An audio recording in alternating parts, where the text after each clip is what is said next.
Kaso, di siya matanggal.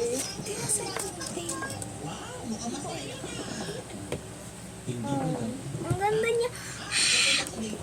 Tapos, eto, di ko alam kung para saan to. Di wala talaga tapos itong wax cream.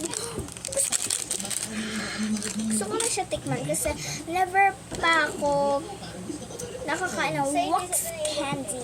First story ko to.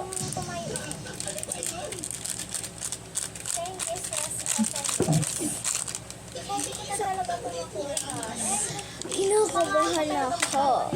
So, hindi ko muna siya kakainin.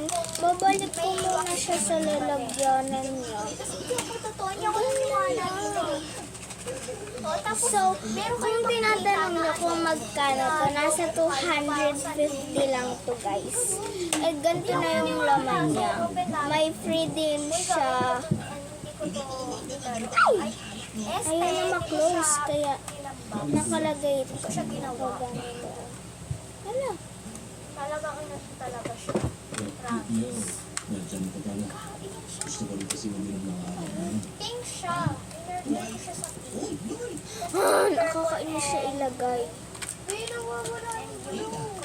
Di ba pupunta ka sa course? Kung makikita nyo,